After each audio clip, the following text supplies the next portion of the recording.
You are listening to Thinner Peace and Menopause and Beyond with Dr. Deb Butler. This is episode number 269. It's time to stop trying and start doing. Welcome to Thinner Peace and Menopause and Beyond. This is Dr. Deb Butler, Master Life and Weight Coach, and as always, your coach.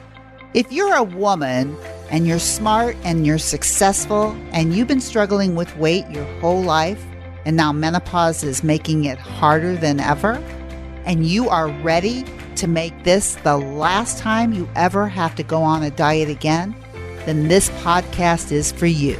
Stay tuned. Hello, all my dear friends. How are you today? I am doing fantastic. And I want to tell you why. I just went on a 4-day excursion with my husband, Michael. We went to a bed and breakfast, maybe an hour away. It's really the second time that we've gotten away in a long time. And you would think, since it's only us in our house and there's not that much going on, why go away? Well, let me tell you what, I want to give you some reasons to why it's time to go away. It was so nice just to get away from our house and to be in new surroundings and not have to think about anything else other than, let me tell you what I was thinking about. When I should get in the hot tub, when I should get out, what book I should read. We had this beautiful little, it was not really a condo, but it was like a cabin and it was sitting right on the river. And you know what? I really recommend you get away, even if it's just a little away. Give yourself time to take a break. And that's one of the things I was even talking about with my clients today about, what does it mean to even take a break? What does it mean to even take a vacation? And since this year has been so odd, to say the least, and many of us have really not been traveling and not been going anywhere, and a lot of us have been in our houses a lot, what does it really mean? And how do we get away? And how do we take a break? It's really something that I've had to think about.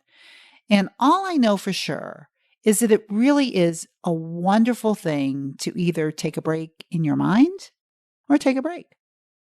And, one of the things I was talking about with my client, Teresa, who was on last week, she talked a lot about what it was like for her, that as I taught her more and more about mind management, is that she felt like she was on vacation just because she could manage her mind and she could feel better wherever she was. That's always step number one. You got to get your mind managed. But step number 2 is once your mind is managed, it's a really beautiful thing to give yourself time off, however it is that you do that. To give yourself time and space to breathe and to think.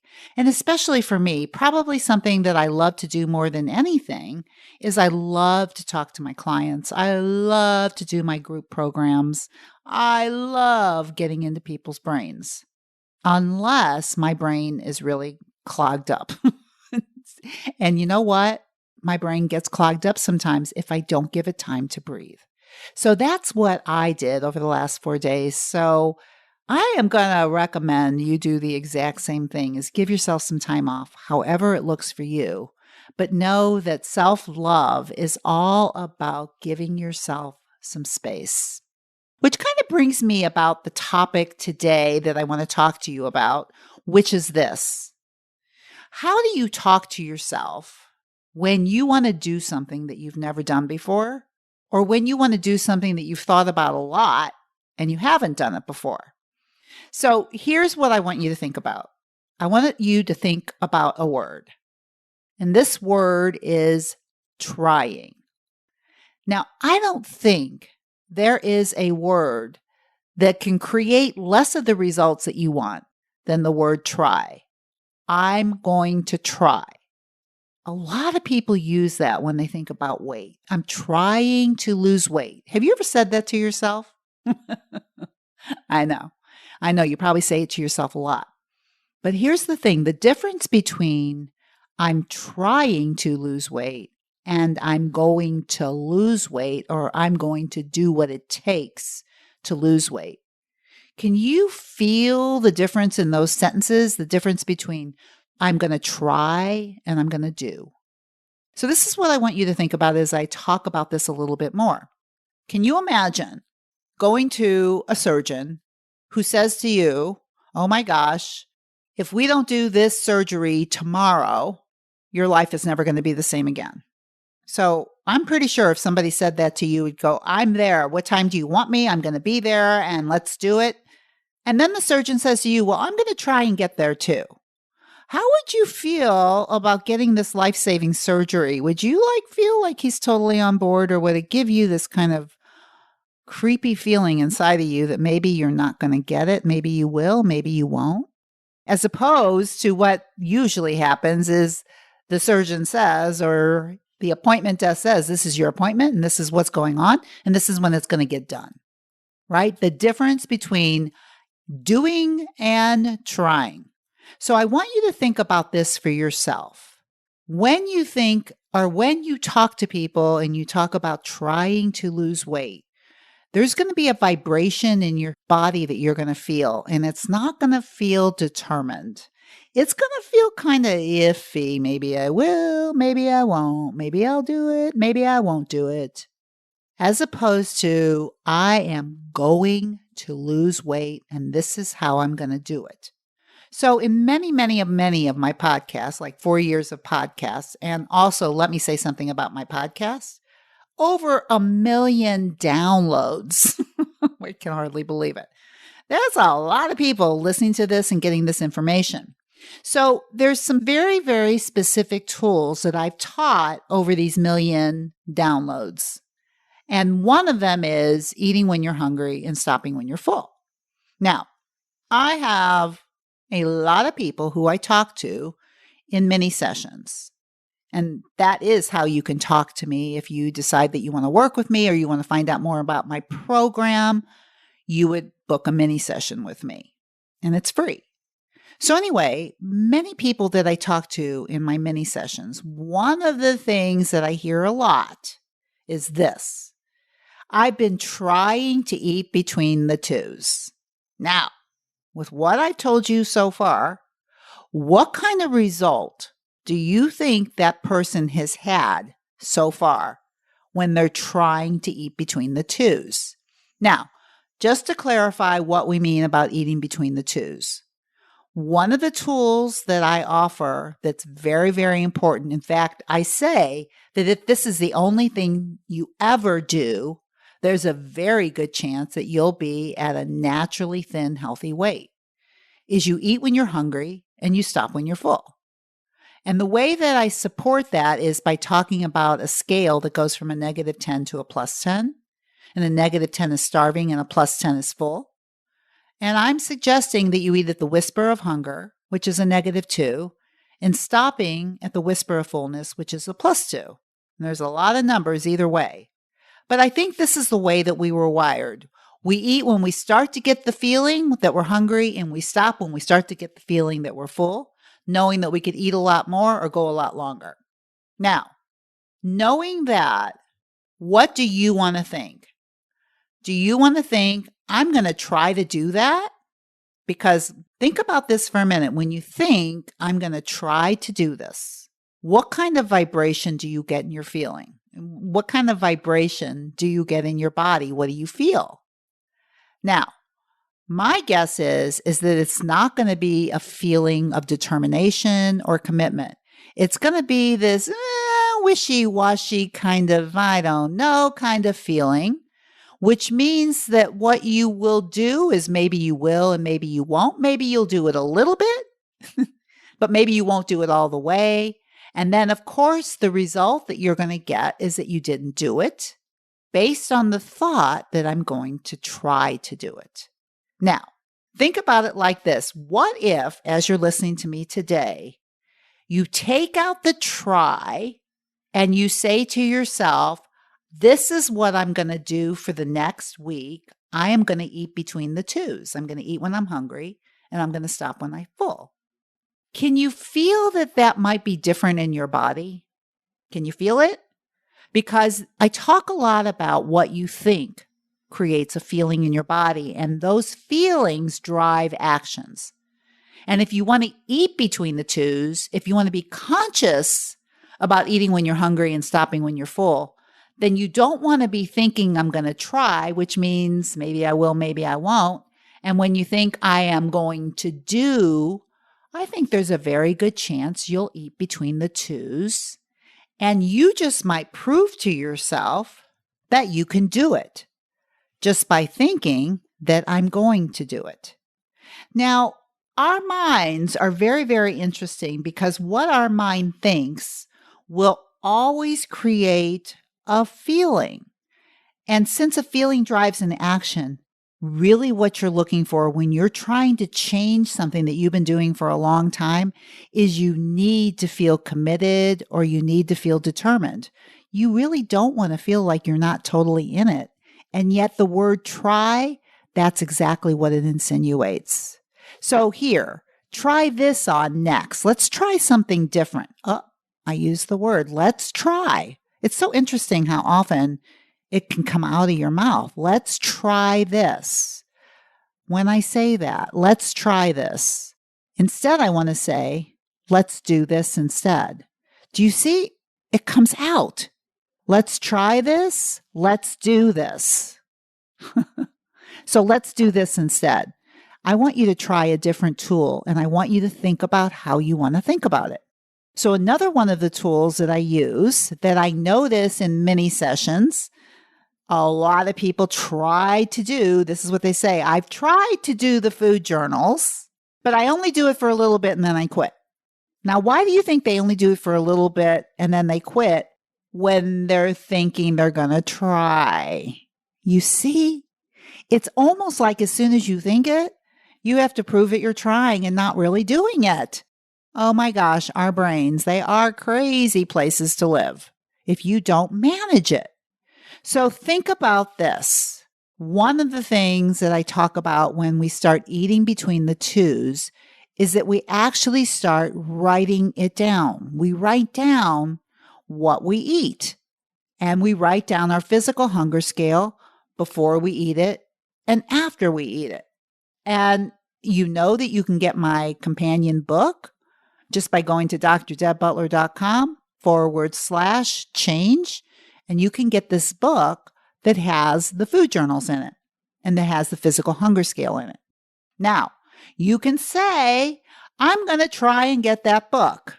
And I know, and you know that if you say, I'm going to try and get that book, as opposed to, I am going to go get that book, I am going to get that link and I'm going to get it, that there's a 50-50 chance that when you try, you may or may not.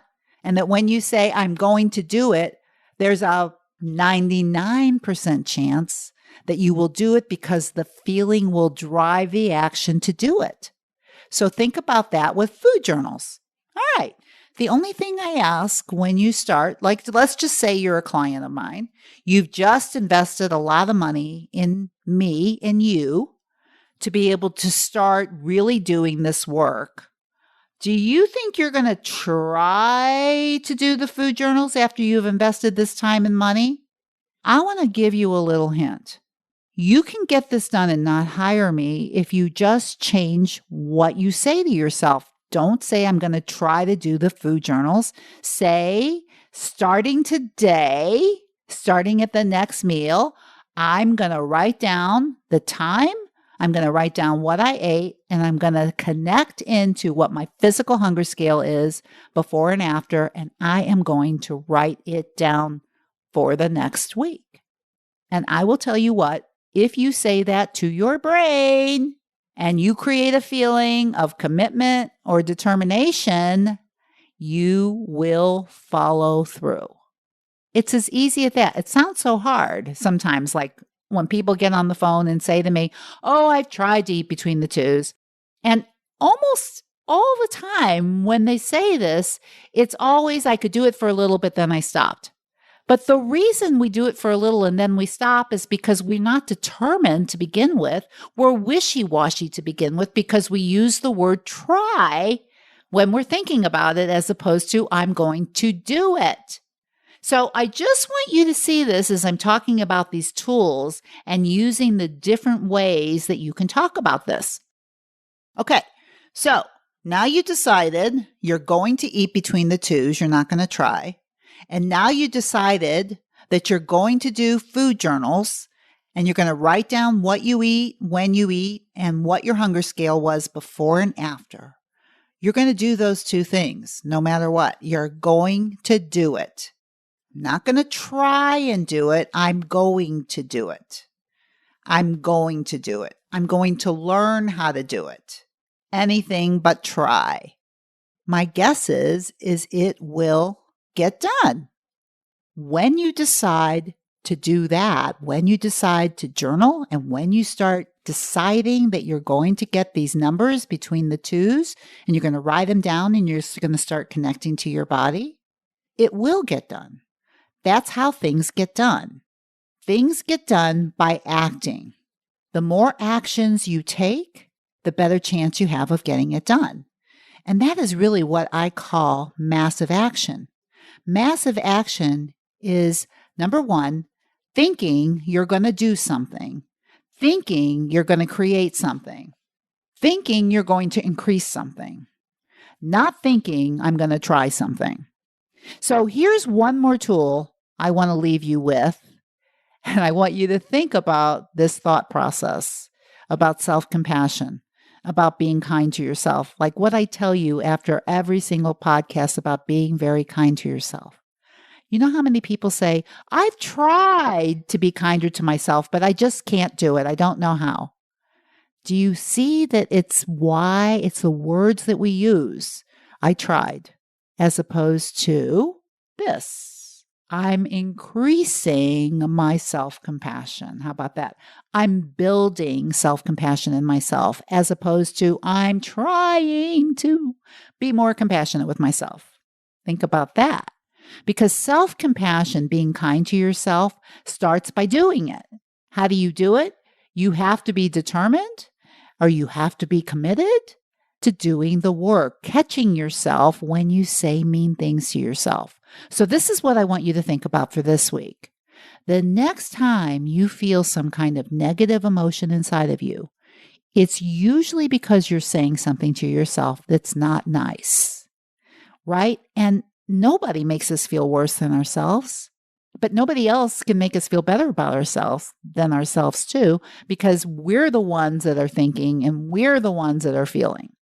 So the next time you might hear yourself say something not very nice to yourself, like maybe you're ugly or maybe you're this, I don't even want to say it, but man, I live in my mind and I know it's not very nice sometimes, but I also know that I can make myself feel better anytime I want, just by saying something that's kinder. And that's what I like to do. I want you to like to do that too. And I don't want you to try to do it. I want you to, how do you do it? By catching yourself when you're doing the opposite. Instead, when you hear yourself say something like you just messed up again, or you're never going to be able to do this, some of the things that I hear with my clients all the time is when things don't go their way, when something goes in their mouth that they wish didn't, then they say, I'm losing it. I'm backtracking. I'm never going to be able to do this. That is not called self-compassion. That is called telling yourself mean things because it makes you feel terrible. As opposed to, it's okay, sweetheart. You can still learn from this, because I promise you that no matter what it is that you're saying to yourself, if it's not nice, you can start by telling yourself, I'm going to be kinder to myself today. That's it. As opposed to, I'm going to try to be kind to myself today. I'm going to be kinder to myself today. And that's where I want to leave you. I want to leave you with, what can you say to yourself when you catch yourself saying, I'm going to try? I want you to change it to, this is what I'm going to do today. And I want to see if you can change the feelings and vibrations in your body and start getting the results that you want. Because if not now, when is it going to be? How old do you want to be? So, no matter what else you do, and no matter where else you go, please, all my dear, dear friends, please don't try to be kind to yourself. Just be kind to yourself. And I'll see you next week. Bye-bye. If you've been loving my podcast, please, please, please subscribe. And also, please, please, please review if you're loving it. The way you heard about it is the way many people hear about it. They Google it or they look for it. And the only way that it pops up is by who reviews it. So if you're loving it, let's pass on the good word and the good news. Thank you.